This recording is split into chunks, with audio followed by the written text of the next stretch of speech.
Hello everybody, Captain Marty here. It is Thursday, September the 18th. We are cutting right on through September, and we are cutting right on through this week, but the weather, which has been pretty bad for a week, is a little bit better. We do have some things to report about offshore, and I'll be back to do that in just a moment.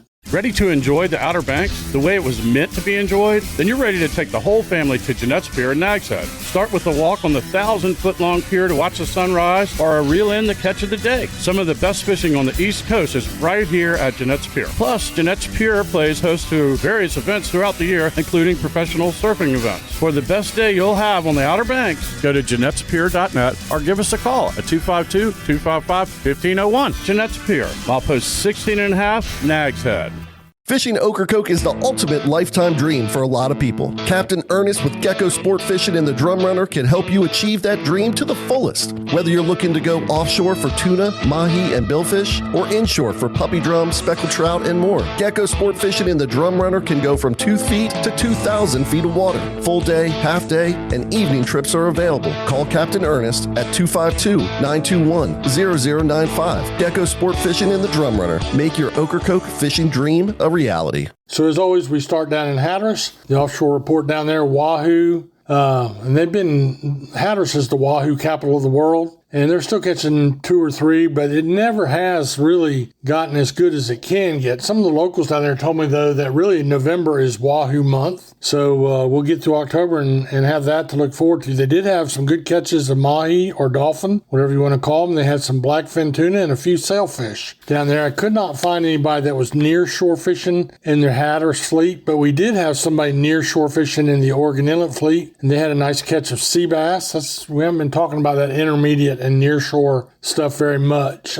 We did have a couple boats that made it offshore. I know the Trophy Hunter with Will Brown went out, and they had, he had a great catch of mahi and released a blue marlin. So that was worth his efforts. And I think today we'll have most of the booked fleet will be out, and we kind of get back into a little bit more routine. We had great white marlin fishing before this blow started.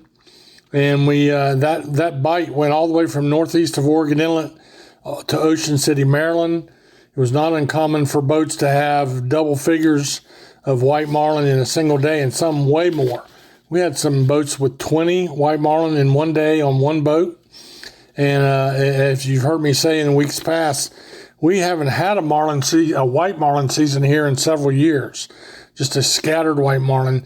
That's the most predominant of our 3 billfish, which are sailfish, white marlin, and blue marlin. Historically, Ocean City and Oregon Inlet and Virginia Beach, we have people come from all over the world to go white marlin fishing. So I think we'll see more of that happen as we get into the weekend a little bit. And we'll see some more of those tuna. There were some blackfin tuna showing up, but the fall yellowfin tuna bite, which is our bread and butter for the Oregon Inlet fleet, that would be, I would say, if you're booking, maybe consider middle of October to the middle of November and try to avoid the weekends. But that's when these big 40 and 50-pound yellowfins show up. It's not uncommon to catch a limit in the day, although you should never plan a trip and be disappointed if you don't. A limit is 18 tunas. And if they're 50 pounds a piece, that's 900 pounds of tuna.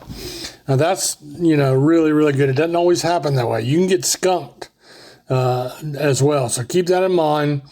Be optimistic, but also be realistic. Now, let's talk about the pier and surf fishing.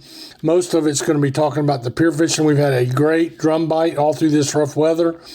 Big red drum on all the piers, but it slowed down a little bit over the last 2 days. So there were a few, especially in the morning bites, and that bite, as the ocean calms down, the drum bite calms down. They like it, the rougher, the better. But some other things going on. We had a spot and croaker bite on several of the piers. Jeanette's Pier had spots and croakers along with a few drum. And then Nags Head Pier, in the morning they had a drum bite, but in the afternoon it turned to the smaller stuff like spot and sea mullet. So there's some action picking up. Surf fishing, not hearing a whole lot. The drum bite had picked up down in Cape Point. There's been some pompano and sea mullet on Hatteras Island. But all in all, it's kind of a pick right now. But we're happy to be able to throw a weight out that'll hold the bottom, because of late, the big swell has washed right on across Hatteras Island, and it's really tough trying to stand in the surf and fish when they're dealing with that. So hopefully as we approach the weekend, things will be better there. So we'll take a little break right here. When I come back, I'll talk to you about what's going on in the backcountry. Frisco Woods Campground, a family-owned gem for over 50 years, offers a perfect getaway on Hatteras Island. Whether you prefer tent camping, electric water sites, RV spots, or primitive camping cabins, there's something for everyone. Guests enjoy free hot showers, a refreshing pool, and breathtaking sunsets over the Pamlico Sound. Nestled in nature yet close to local attractions, Frisco Woods Campground provides a peaceful retreat with modern comforts, making it an ideal destination for outdoor enthusiasts and families alike. Book online at the Frisco Woods Campground.com. Frisco Woods Campground, 50 years of memory making on Hatteras Island. So, in the backcountry, all the bluefish you could want. That's what I heard from the Hatteras backcountry charter boats that are going back in the Sound, in the Pamlico Sound. And the big drum bite is still going on in just about everywhere. It's not only in the surf, it's not only on the piers, but it's back in the Sound. And that late day bite, I should say, dusk, going into night, when those fish are feeding up and down the shoals, it's a world-class fishery, and we got a lot of people interested in doing that. If that's something you're interested in doing, we have some great professional guides that do that, but you do need to do your homework. Do your due diligence and make sure that who you're going with is legitimate, has insurance, is properly licensed, and has decent equipment, because there are those that own a 25 or 6 foot boat that would be happy to take you out there and take your money, and they're really not a legitimate guide or legitimate charter boat. And if you're willing to pay a little bit of money and book one of these boats, you can really speed up your learning curve. If you are a do-it-yourselfer, that's one great way of doing it. Go out with the pros, pick up some tips on the rig, the bait, and all that, and before you go out and try it on your own. Also, some good wade fishing, especially around Roanoke Island on the northwest corner. A little bit of a speckled trout bite. That's some of my favorite fishing. Put on old tennis shoes. Still no need for waders yet. Water's still warm, but you can wade around there. You can also do it at the south side down around Wanchese and the whole back side of Hatteras Island. Really good for those of you that like to go out and wade with a 7.5 foot spinning rod and do a little fishing like that. No boat required. I might recommend to you to go over and see my friend Tony Lombardi. His website is walkingangler.com, and his whole deal is about where you can go fishing on the Outer Banks without a boat. Plenty of opportunities for that. So check him out, and I do hope you go out, and now that the weather's settling down, I hope you have a great weekend, do some good fishing, and may the good Lord bless you.